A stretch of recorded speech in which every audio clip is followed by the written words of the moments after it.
In this world, there are anomalies that cannot be explained no matter the limits of technology and science. Things that break the laws of nature and physics, capable of existing in multiple dimensions simultaneously. These anomalies sometimes manifest themselves as living beings capable of occupying niches incomprehensible to the human brain. Today, join me as we unlock the secrets of creatures never meant to see the light of day. Welcome to Cryptid Legends, where we find, track, and explain various beings that exist both inside and around our universe. We start with Immensis Nova, or known by its codename Slitherwisp. Over the next 3 episodes, we'll delve into the nature of this mysterious creature. It is unknown when the Slitherwisp first appeared on Earth, or its true origin. However, documentation of its existence first appears in 1968, the case of Colonel James Porter, a U.S. military officer stationed at the Hobart Biological Weapons Base, located in the south of Utah, between Mount Was and Canyonland National Park. Given what records we have on the subject, Colonel Porter was both mentally and physically fit before and during his time in the base, with no noticeable areas of concern on his or his family's medical records. The following is a timeline of events from that time period. June 1st, 1968. Colonel Porter reports that a headache has been plaguing him for days on end and is getting worse. After a brief examination, the colonel is instructed to relieve himself of duties for the rest of the day, drink water, and lie down. Colonel Porter again reports to the medical office, this time stating that he finds himself in a state of delirium, suffering from shakes, nervous sweats, and puking.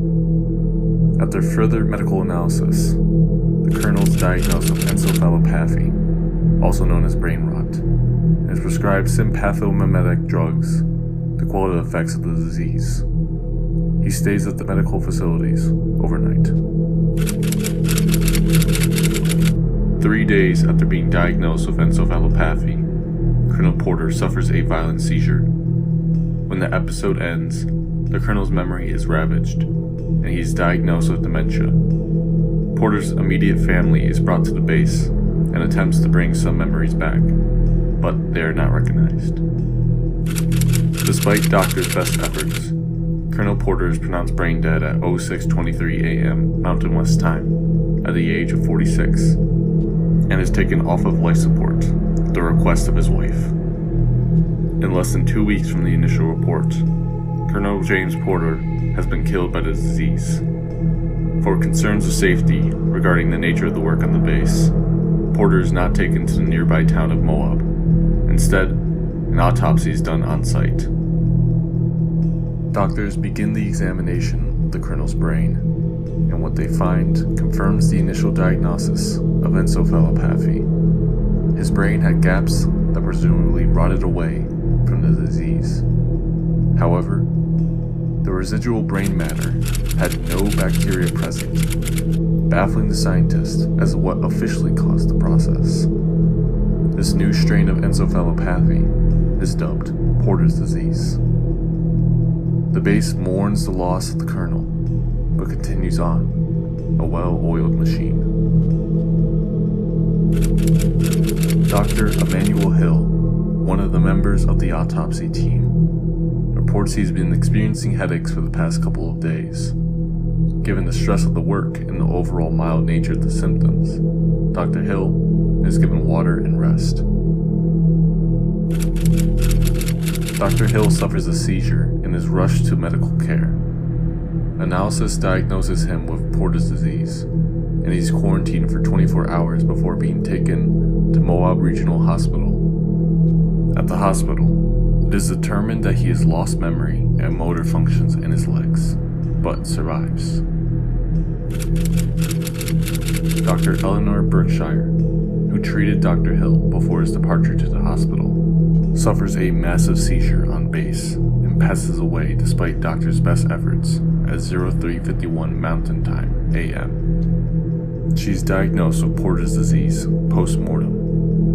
The US government fears the worst, that one of the biological weapons on base has accidentally been released, and covertly orders that the entire base be put under military quarantine, no personnel allowed to enter or leave. The case of the disease continues to baffle scientists, as it appears to spread by contact between individuals, yet it has not spread past one individual at a time, and leaves no biological trace.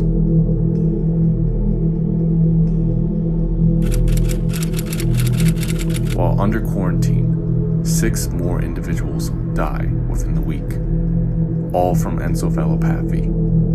Most troubling out of these is Dr. Randall Jones and Dr. Janice King, 2 who were brought to the base to monitor potentially infected, and by all accounts had been protected by hazmat suits for the entirety of their stay. Not only was the ineffectiveness of the hazmat suits cause for great concern, but the 2 began experiencing symptoms almost simultaneously, indicating the disease was spreading faster than ever before. June 29th, 08:09 a.m. After several days of being requested to do so by subordinates, Dr. Hannah Malum, the head researcher at the base, orders a state of emergency and requests all personnel to be evacuated immediately to external sites with the help of the military. Surviving eyewitness reports believe the shooting began at 02:32 a.m. Mountain West Time. First Lieutenant Grant Oswald reportedly killed 13 individuals quarantined at the base before taking his own life. However, based on evidence from the site, it is theorized that Lieutenant Oswald had an unidentified accomplice. His motive is still unknown to this day. He was also diagnosed with Porter's disease post-mortem. The 3 remaining survivors, including Dr. Malum, are moved off-site, none showing symptoms of the disease.